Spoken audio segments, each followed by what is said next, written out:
를 한번 했었고, 기본적으로 설계에 대한 기초 내지는 어떤 특정 부분에 대해서 세미나를 하긴 했는데, 너무 어려운 부분이나 한쪽에 파고들면 그 많은 부분들이 좀 왜곡될 수도 있고 한쪽으로 치우쳐서 어려울 수가 있어요.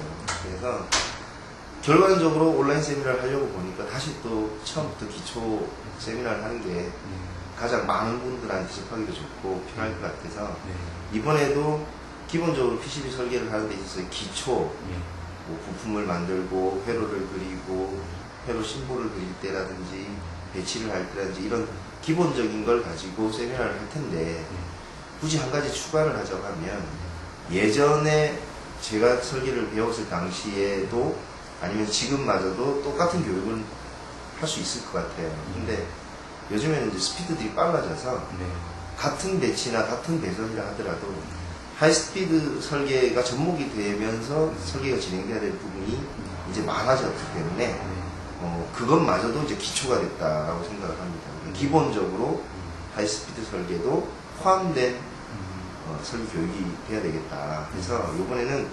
제목만으로는 회로를 만들고 부품을 만들고 배치를 하고 배선을 하는 기초 설계 세미나가 되겠지만 그 속에 기존의 예전 방식하고 최근에 속도가 빨라진 거에 대해서는 어떻게 변화된 게 있는지 그런 것들도 좀 집어넣고 그런 세미나도 좀 같이 병행해서 할까 합니다.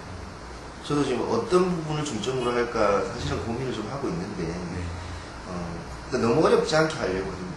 그리고 필요하다면 한 1차 세미나를 가지고 내용을 좀 보고 혹시 필요한 부분이 있다고 생각이 들고 좀 더 디테일했으면 좋겠다고 하면 디테일한 부분을 하겠지만 여기서 제목은 이렇게 붙였는데 하이스피드 설계 사례라고 하는 부분을 기본적으로 예전 방식대로 쭉 그 세미나 때 왔던 교육받아서 왔던 설계의 어떤 룰에서 최근에 속도들이 빨라진 칩셋들이 들어오면서 그 룰이 좀 바뀌어야 되는 부분들이 있어요.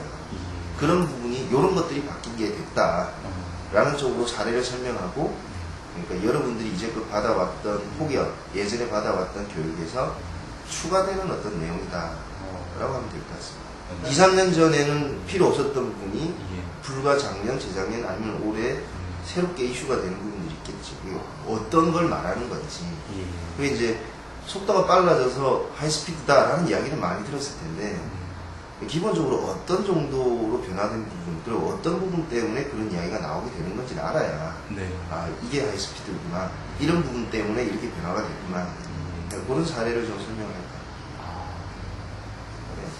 깊이 하려고 하면 너무 힘들어지니까 앞에 말씀드렸듯이 기초 설계 교육을 할 겁니다. 아는 사람들도 다시 한번 보고 그랬었지라고 할 정도로 기초로 하면서 대신에 포인트는 예전대로 쭉 오는 거에서 변화된 부분들이 있을 수 있겠죠. 그런 부분에 대한 거를 추가적으로 좀 설명을 하고 임피던스 적층 구조에 대한 부분도 심플하게 그냥 간단하게 설명만 할 겁니다. 필요한 부분은 뭐 추가적으로 또 자료를 찾거나 뭐 볼 수도 있을 거고 필요하면 세미나를 또 할 수도 있겠지만 여기서 회로 작성을 하고 부품을 만들고 임피던스 적층 구조 그리고 배치까지를 한 번에 세미나를 한다는 것은 되게 많은 양인데 간단하게 설명을 한다는 이야기거든요. 그리고 배선하고 거버를 작성해서 제조 의뢰하는 부분 딱 두 가지를 가지고 또 한 시간에 한 타임 하는 거는 이 배선 쪽에서 아마 여러분들이 궁금해하고 제가 아까 말씀드렸던 하이스피드 때문에 변화된 부분들이 많아요. 그래서 그런 부분에 좀 더 시간을 할애를 할 생각이고요. 그리고 이제 1차, 2차를 전체 설계 플로우에서 나눠서 세미나로 1차, 2차 하게 되는데 그 중에서 아쉽거나 좀 더 별도로 한번 다뤘으면 좋겠다고 하면 차후에 뭐 별도로 세미나를 하는 것도 괜찮은 것 같습니다.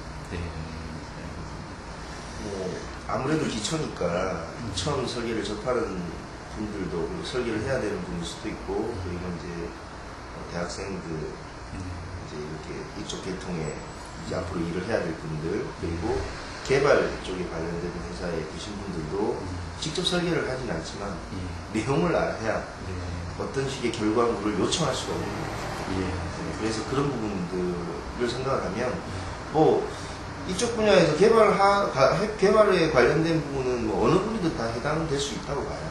그리고 기초라고 해도 우리가 체계적으로 저 같은 경우에는 기회가 좋아서 체계적으로 좀 배웠지만 체계적으로 교재에 의해서 순서대로 배웠으면 뭐 크게 도움이 안 될 수도 있겠지만 아무래도 이쪽 설계라는 부분이 이 체계적이지 못하게 이렇게 배우게 되는 경우가 많아서 아무래도 이제 저희가 자료화되고 아무래도 저희 세미나 자료화되고 동영상화되고 그리고 순서에 의해서 교육이 되기 때문에 도움이 좀 많이 되지 않겠습니까?